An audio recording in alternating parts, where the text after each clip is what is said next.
So let me just go over the matrix representation of angular momentum one more time.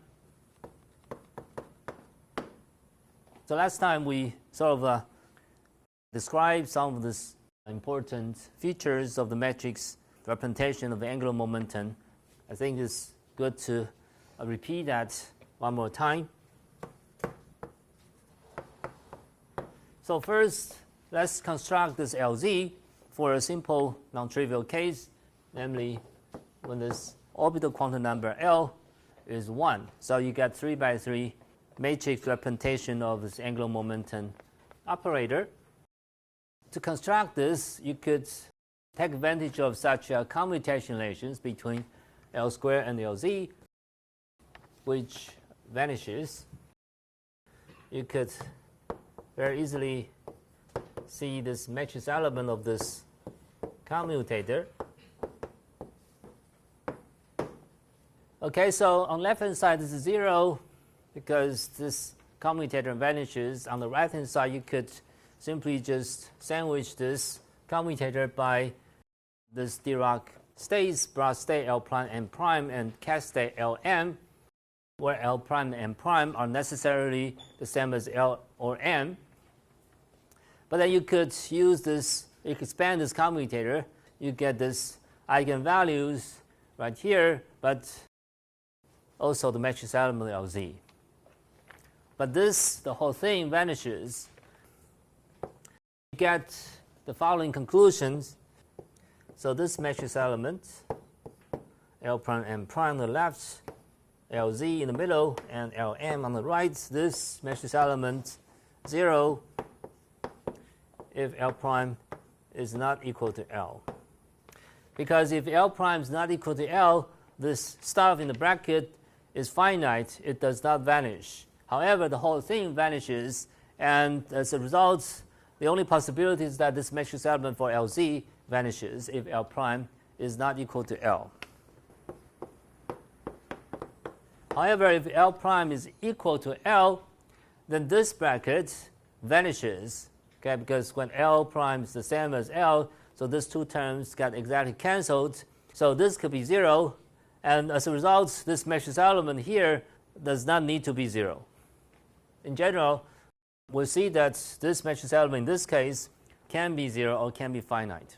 So let's just construct this matrix, 3 by 3 matrix representation of LZ for L equals to 1.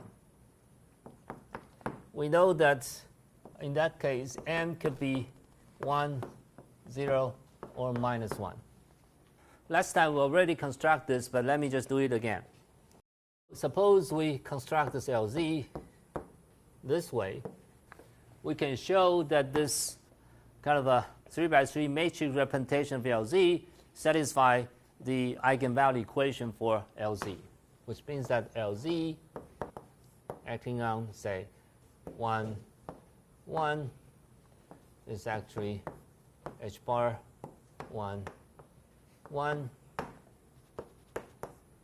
1, 0, 0, and 1 minus 1 minus H bar is 1.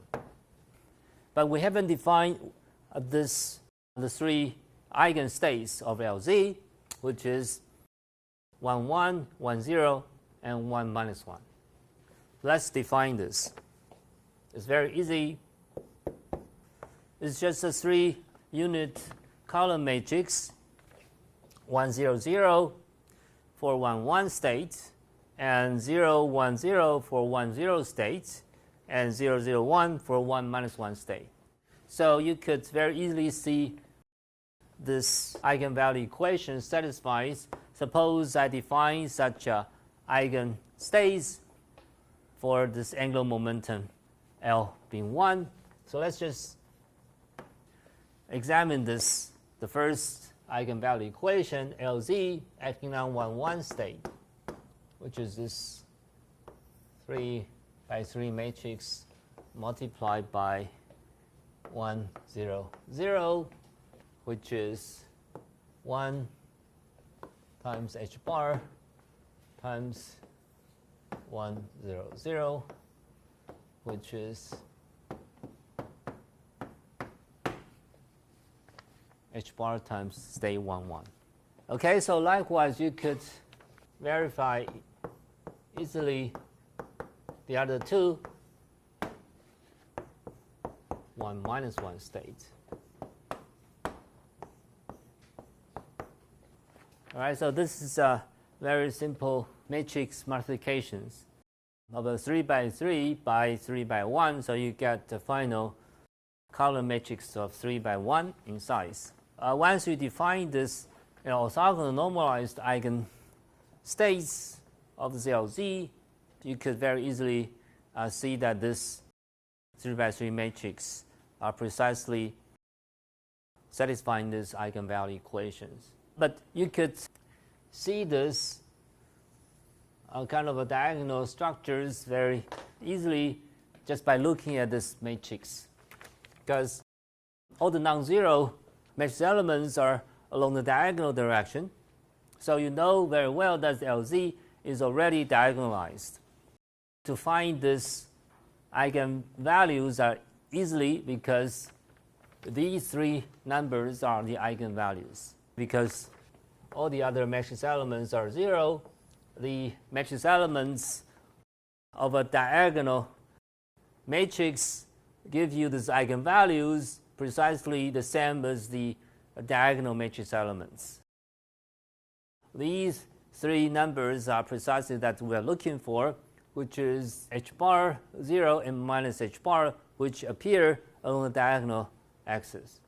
So now you can see very easily that this, just by looking at this matrix, the eigenvalues, or vice versa, because we know the eigenvalues of LZ for L equals to 1, we could construct this. But then you could very easily construct the eigenvectors based on these eigenvalues.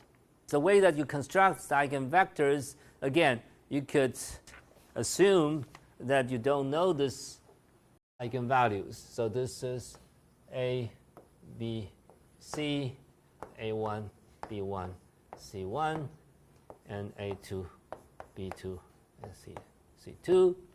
Again, so you need to satisfy the eigenvalue equation, so you need to find out what this ABC are.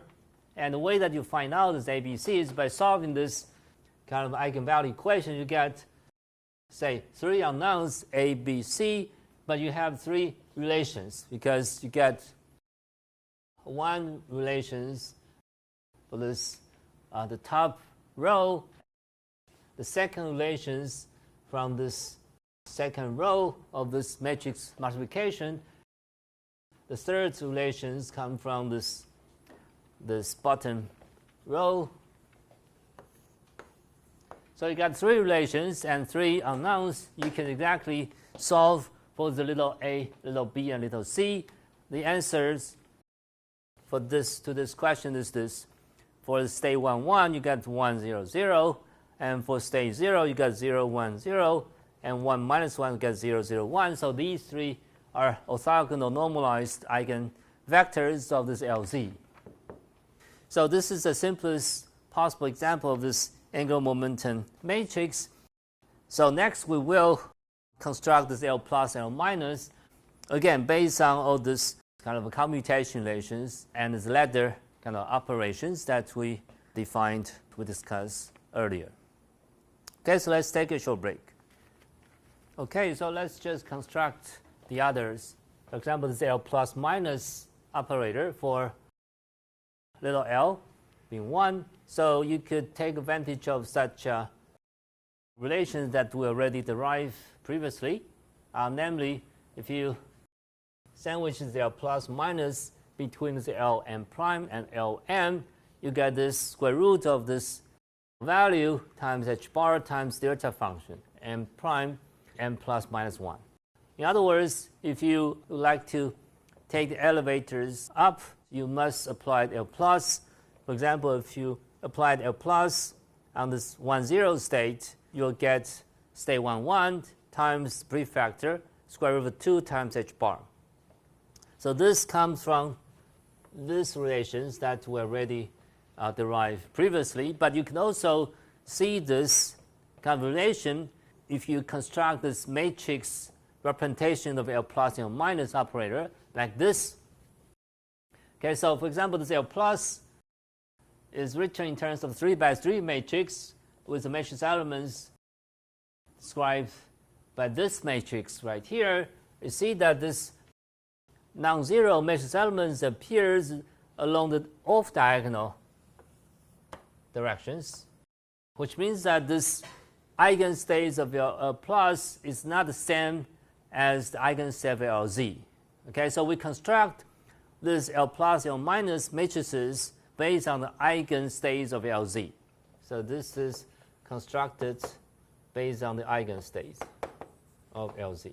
Remember this state 1, 1, and 1, 0, and 1 minus 1. To see this correspondence of this L plus and L minus when we take the elevators, but in the matrix form, we need to really take the matrix multiplications of this equation, which means that we take this L plus as a 3 by 3 matrix right here, and acting on this state 1, 0.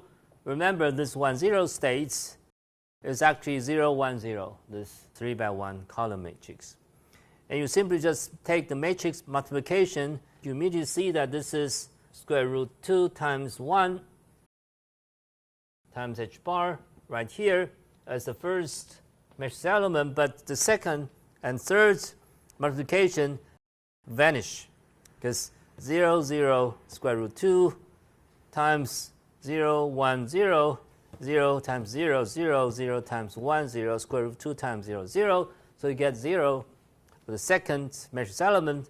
Of course, the third one is also 0 because 0, 0, 0 times anything is 0. In other words, this state 1, 0 is not the eigenstate of L plus because when L plus acts on the state 1, 0, it's actually changed the state to state 1, 1, not 1, 0 anymore. As a result, you check these relations, but using this matrix representation of the angular momentum operator. So in other words, you could establish all these identities that we discover and derive in the matrix form. So likewise, if you take elevators going down by applying this L minus onto this state 1, 1, you get state 1, 0 multiplied by square root 2 times h bar, which can also be derived in the same manner. So you simply just take this L minus matrix, take state 1, 1, which is 1, 0, 0, and you multiply these two matrices. What you get is the state 1, 0, which is 0, 1, 0 times this prefect.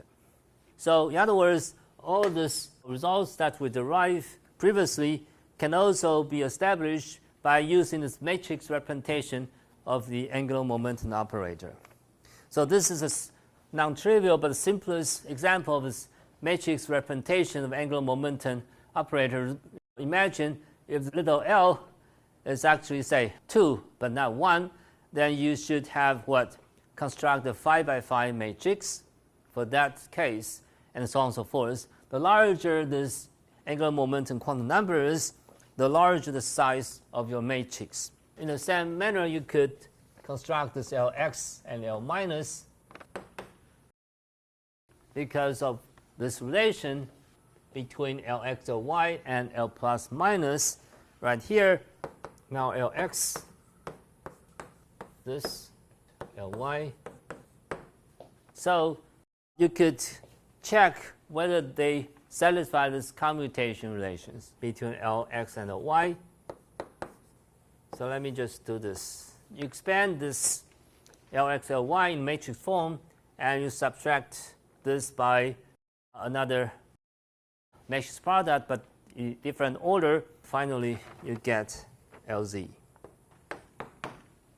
All these angular momentum commutation relations could be derived again in a matrix form. So let me just repeat. We need to define some eigenstates. One of the angular momentum operators, say Lz, and then we can expand all these different angular momentum operators in terms of this eigenstates of Lz. Okay, so once we establish such matrix representations, and all these relations followed. It's a straightforward algebra.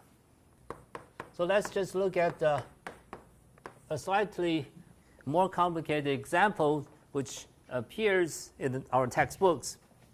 Suppose this kind of a operator H is not diagonalized in the beginning, so we need to diagonalize this again by applying this unitary matrix, apply this unitary transformations. We first look for this eigenvalues of H, then we look for the eigenstates lambda I of this operator. Then we construct this U unitary matrix made of all these eigenvectors. And then we could easily diagonalize this. Capital D refers to diagonalized matrix. And suppose we could do that, then we could form a power series of this H operator to any power n with sum of all this H to the power of n multiplied by a coefficient little a n. This could be rewritten in terms of the diagonalized matrix.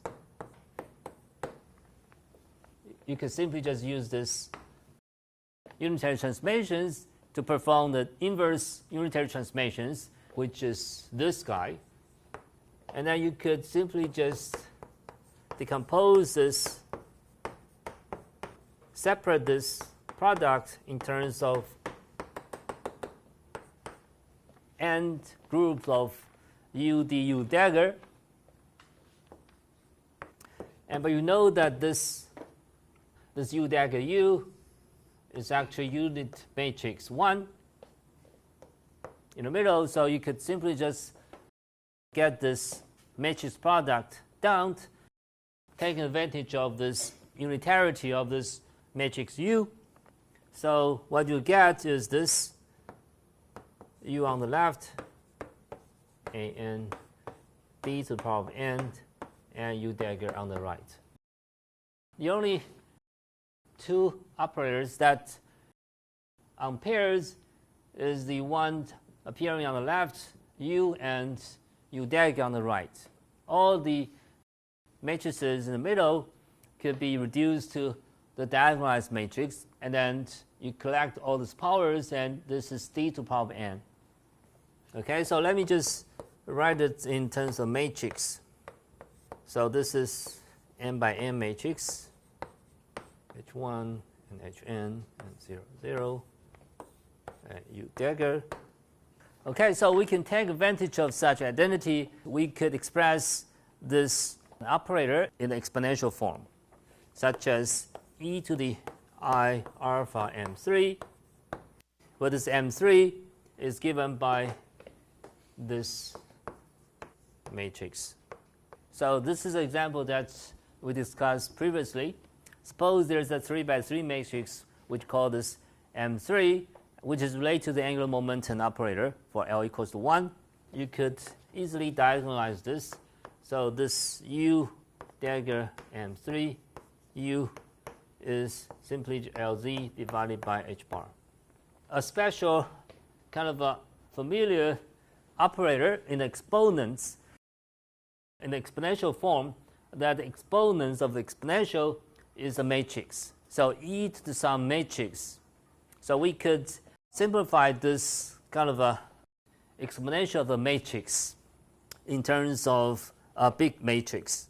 So this is given by a Taylor expansions of this M3 matrix power of k, and the sum of all these terms k from 0 to infinity. Okay, so this is the Taylor expansion. So this Taylor expansion is as if we consider this M3 just a number. Okay, and you could assume that you could do the Taylor expansion of this exponential of the matrix in terms of a polynomial of the matrices. But we know this is simply just AK, and this is H of K, and you could easily apply this identity right here to simplify this exponential of a matrix, which is given by U on the left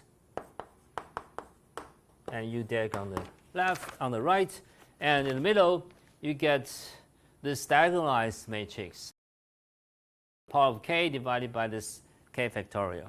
If you expand this in the matrix form, you'll get this e to the I alpha, e to the I 0, and e to the minus I alpha, and 0 otherwise. Okay, so we proved that this exponential of a matrix is also a matrix. Okay, and you can simplify this exponential of a matrix in terms of n by n matrix, sandwiched by this unitary matrix U on the left and U deg on the right. The reason why we started this is because there are some quantum mechanical operators appears in this form, exponential of a matrix. But we don't see that example at this point. But in a later part, say spin or the other examples, you will need to calculate this e to some matrices. I guess that's probably almost what I want to say, except we could generalize this construction of a matrix to represent quantum mechanical operator in a more general form. So let's take a short break. When we come back, I will generalize this construction to a more generic case. 这边我们用到的矩阵都是非常简单的矩阵，也就是我们可以想象我们在很多量子力学的一些计算里面需要用到非常复杂的这些 matrix elements。好，那如果用矩阵来做运算的话，会更简化我们这些量子力学的计算。好，那结合狄拉克的符号，所以这个就是我们量子力学蛮主要的一个核心的计算啊，就是用 matrix 用矩阵来表示量子力学的算符。好，那我们也知道在量子力学系统里面有限多个 eigenstate 哈 finite eigenstates。那因此呢，我们就可以想象我们可以建构有限多维的矩阵。以这个例子 L 等于1这个例子呢，我们是建构了一个3乘3的矩阵。你可以想象当 L 很大的时候，其实就变成很大的矩阵，是没有错。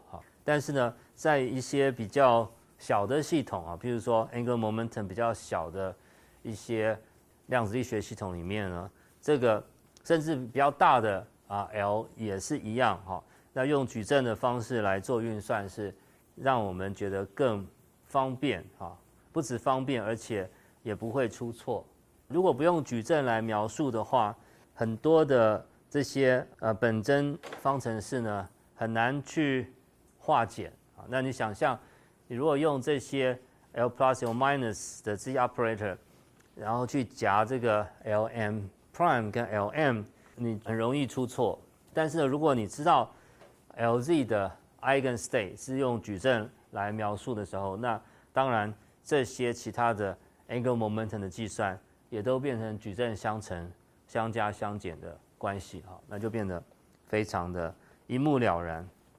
Okay, so this is the last part of this chapter, which is general structures matrix mechanics. As I mentioned, we could generalize this matrix constructions in the following way. So suppose we have a Dirac-Kasdeb psi, which is the operations of the operator A, which is a matrix form acting along this column matrix phi. You could expand this phi of psi in terms of a complete set of a bases, and this complete set of bases are not necessarily the eigenstate of A. Okay, this could be any complete set of bases. We call this kind of a and, let's say state n, and you could easily define this matrix element, say alpha 1 to alpha n, for this say state phi, and also state psi, which is given by this column matrix beta 1 up to beta n. So then you could very easily just construct this this operation, which is that A acting on this, say, state phi, which is represented by this column matrix alpha. And this is this kind of matrix multiplication between A on the left and alpha on the right represents a quantum mechanical operation which operates this phi, state phi, by this operator A, and the result is still a cascade, which I call psi, and in the matrix form, this psi is given by a beta, a column matrix beta. You could, in general, consider this dot product between a Dirac cascade psi and a broad state phi using this matrix multiplications, and the way that we do this is simply just you take, say, a row matrix of alpha on the left, or alpha star, you multiply this by a column matrix beta on the right, and when you finish this matrix multiplications, and you get this projection or a dot product. And likewise, you could take the expectation value of any operator Q, and you simply just sandwich this Q by this psi broad state and psi the cascade. In the matrix form, you could simply just consider this just a product between the three matrices. One is this beta matrix, which is a 1 by n matrix, a row matrix, and n by n matrix represent this operator Q, and this beta column matrix, which is n by 1 matrix. As I mentioned many times, this multiplication gives you a number which is 1 by n by n by n by n by 1. Altogether, you get the number which is precisely the expectation value. Likewise, you could consider this kind of sandwich between, say, arbitrary broad state phi and another cascade psi for this Q in the middle.